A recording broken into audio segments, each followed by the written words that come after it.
Quraana. Waalaikum warahmatullahi wabarakatuh. Waalaikum assalam warahmatullahi wabarakatuh. Tokko ragaan ni siif dubbate kana barsa talaha baga nagaan deebitan. Bagana gannu edani. Deeme salaati shaneen qabatee dhufeedha. Salaati shan qabatee dhufe. Siif dubbisa annen tumura. Haasani deebisuuf jirta. Ragaa kennagaa naan kenninee jedhee jenna ragaa kana sii dubbatee jedhee.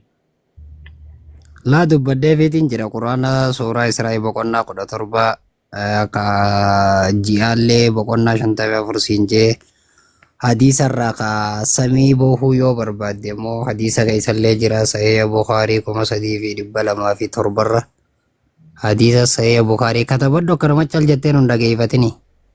Iyyoo jechuun galatoomaan sunuma sirraa wanne jechuufi. Katabadhu akka gizee biraallee deebisaa namaaf deebistu. Hadiisa Sahih Bukhaarii.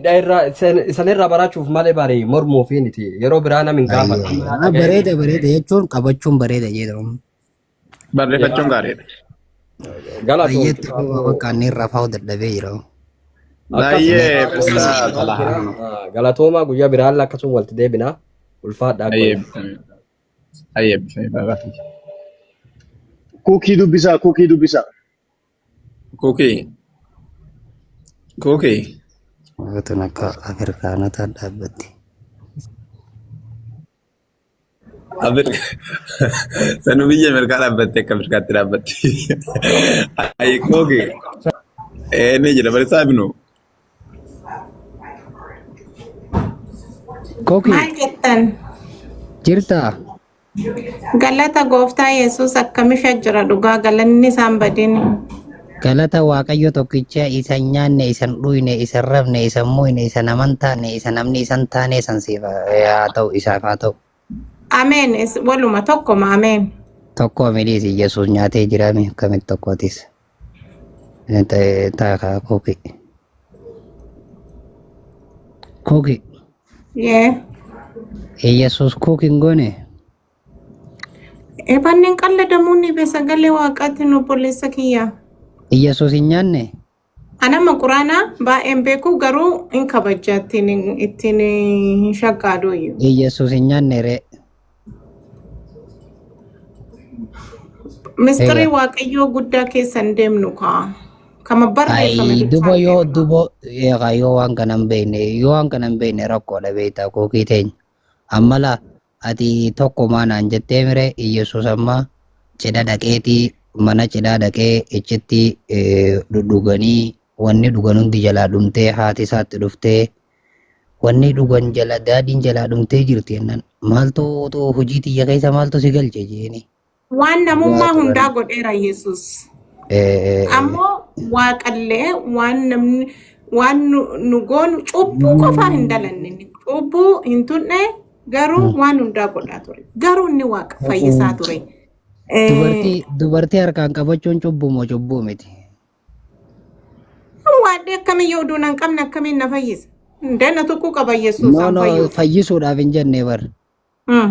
Waan biraatiif ati ammaan tana amma fakkeenyaan si fudhachuu jira Yesuusii miti. Ati amma dhuftee ana ilma dardaraa kana dhuftee jiidha matan naa dibdee qaama kiyya kana miila kiyya kana hunda dibata yoo akkasin naa dibdee wanna jette cubbuu miti. An cubbuun jedhu obboleessa kiyya tokko for example obboleessa kiyya tokko amma dubbii amantii gaafata murtee gaafata. Okay obboleessa qoysi eegala gaafata. Anaa waan isin bira sunnaamtu godhee gaafadhe shekkin isin jee. Garuu si deebisa isheeti dura na hubadhu. Anamma namoonni gargaree amma yeroo garee namni wayii obboleessa kiyyaa miti fira kiyyaa miti jechuudha. Fakkeenyumaaf oduu dhibame nama kana namni biraa yoon jiru an akka dubartii takkatti ana osoo hin dhibamin hin baane osumaan fayyaa qabu yoo akkas na gootee hin jee malee an dhibameeti miti anaa fayyaa. Ilaa wanti jiru onnee kennaa waan foonii irraa yoo binne waan hawwii irraa yoo binne yoo akkasitti si sukkuumee sirriitti mataa kee yoo file rakkoo maal qaba akka obboleettiiti ati obbolowwan haadha adda addaa irraa sagallee malee. Dhiise bakka anaatu waan isiniif fardiidha akka sunnaatti isin gaafate dhiise akkin isin jee kabiraati gaafanna bakka. Wangeela Lisii Luuqaas deebisaan qoy kana sii fixu. rakko kana deebi'ee san fardii teessanii anaatu sunnaa godhee gaafate waan fardii san dhiise anaat dogoggore. Kaneen siin jee wangeela Luuqaas boqonnaa 2:22 irratti mucaan kun dhalatee guyyaa 8 guyyitee gahu dhaqna qaban gahee dhaqna qabanii fi jamacaafne. Mucaan dhaqna qabate kun Yesuus hime kookii teenya. Agam Maatiyoosi lama hagam jette obboleessa kiyya. Luuqaas wangeela Luuqaas boqonnaa 2:22 irratti dhalatii guyyaan 8ffaan isaa yommuu ga'u mucicha dhaqna qabaan hin ga'e. Akkuma ergamaa Waaqayyoo osoo isheen hin da'in dura maqaa itti moggaase. Yesuus jedhanii maqaa isaa hin moggaasan dhaqna qabaniifi. Ka dhaqna qabate kun Yesuus uumame. Isumaatu Waaqa duba kookii teenya. Badana isumatu Waaqa Yesuus Waaqa be obboleessa kiyya obboleessa qaali. Mucuma dhaqna qabate kana moo kookii.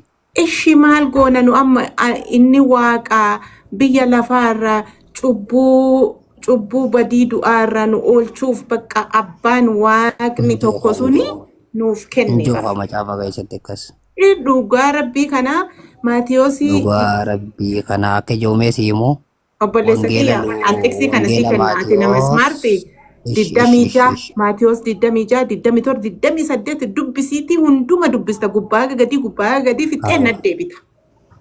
Maatiyoos 28 irratti kini jiru. Maatiyoos achuma gad dubbisnaa qofa kookii teenya waliin fagaannu. 28 dubbisii Waaqa garuu nama waan hundaa kookii teenya kookiyyee kookii. Intas gabbaa oo'ee jira dhiqoo ishee hojii jira. Ishee tasgabbaa ishee. Bishaan. Adda tumaashee haasaa. Ayyee isinuu dubbisa.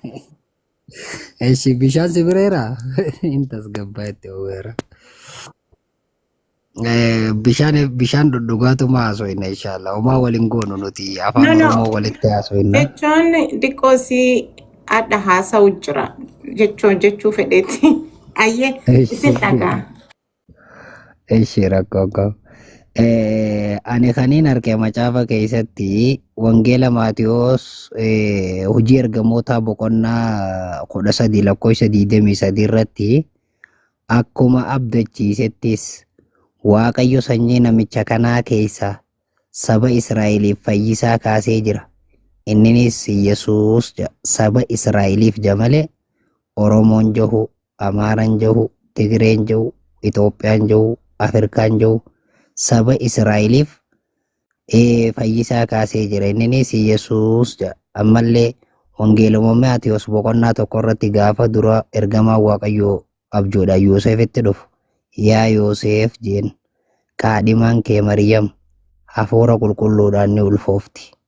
Isheen ilma hin deessi. Ati maqaa isaa Yesuus jettee hin moggaafta. Isheen ilma hin deessii jeen. Ati maqaa isaa Yesuus jettee ni moggaaftaafi jeen. Inni saba isaa cubbutti isaan hin fayyisaa jeen saba isaa. Sabni Yesuus maali yoo jenne Maatiyoosuma boqonnaa 1 yoo deebine Yesuus sanyii Abrahaam sanyii Daawit jeeti. Gosa lakkaatee gad dhufee ilma Yoosef jee Yoosef kaadhimaa haadha isaa kanatti galee achumatti hafa. Sanyii Israa'elii jechuu kan inni fayyisu.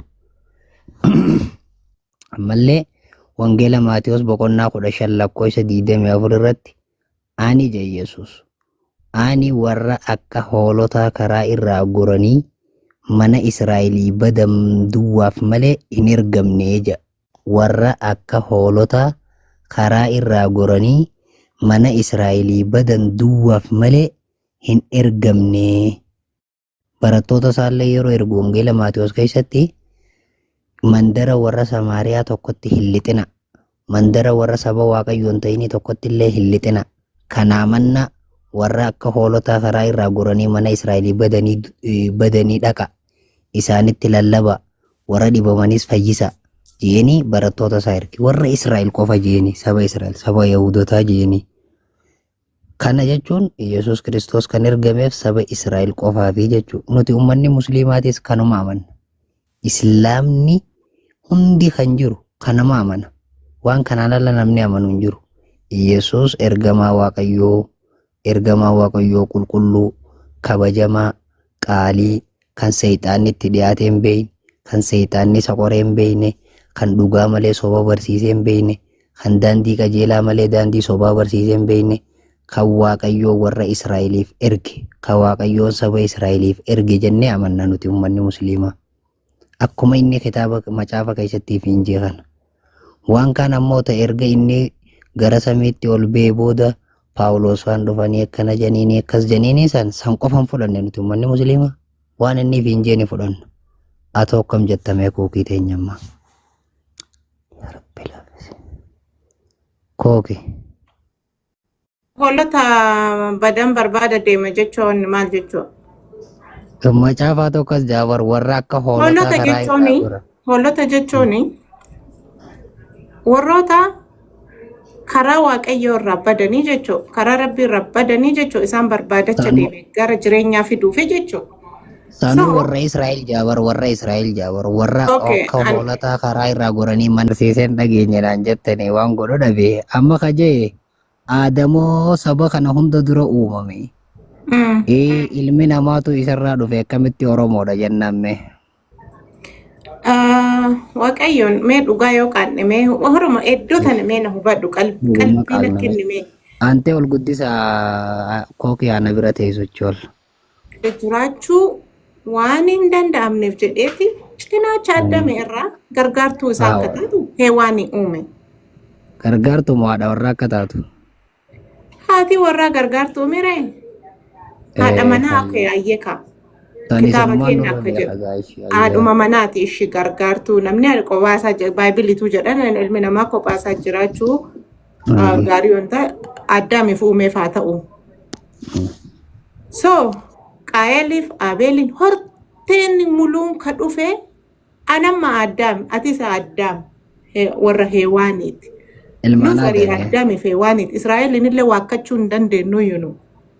La Israa'el ka amma nuufi amarri ardi kana bakka 4-5 qoodee uumeera yoo ishee akkas ta'e obboleessa. Kooki ati Amaara? Ani Oromoo. Ati Israa'eli? Nu garuu bee cubbuuf adda Ati Israa'eli? Isin Israa'eli?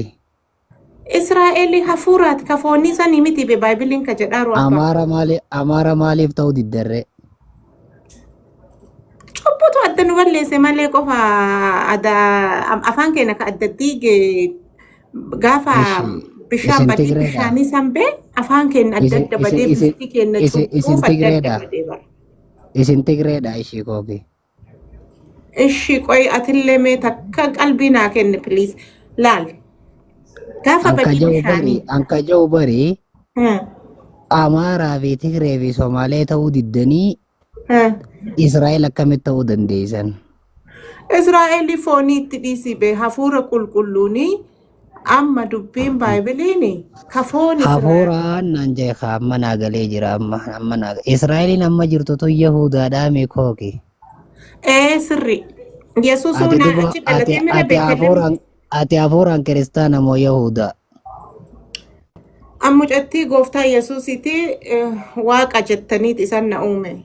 Ankaje ati isin hafuuraan kiristaana moo Yahudaa? Hafuuraan ammucattii waaqa. Intala Yesuusiiti? Ante maayikii barattee nama janaan dubbatiin deemga gadiin si buuse kan. An hafuuraan mucattii waaqaati ta biyya lafaati miti cirraashi maa yoo karaa namummaa deebine. An daamattii waaqaati. Waaqan na uume. Kooke amma nu waakkatteereeti intala Oromoo arsiidhaan fakkaata dhaloonni kee arsiidha? Arsii sanuu ka ila wama takka of keessaa hin qabne qulqulluu karaa lachiinuu.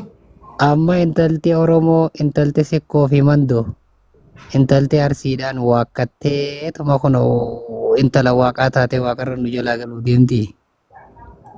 Obboleessa kiyya yoo gara waaqaa deebine malee barri kun namni hunduu waliin jaalatu. Anamma yoo gara abbaa kiyyaa deebi'ee hennaa maraa abbaa kiyya bo'ee malee eenyu amma nama maaltu jira gara namaa deebi'aa rarreenu yoo kana yaaddu amma bara kana hundumtuu waliif diinaa bara. Dhiiftaniire amma isin nu waakkataniire. An irra caalaa harka kiyya gara waaqayyoo kennachuu filadheera dhugaa. Akkas taanaan gaala gara waaqayyoo kennachuu filannaani islaama ta'i.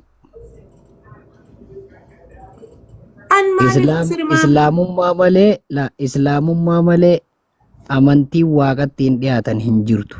Islaamummaan Nabi Muhammaditti ni amanti, Iyesuus ni amanti, Museen ni amanti, Abrahaam ni amanti, Salamoon ni amanti, Daawid ni amanti, Zakariyaas ni amanti, Yohaannis Cuuphan ni amanti. Nabiyyoota hundumaahu ergamtoota waaqayyoo jetteetti amanti islaamummaan.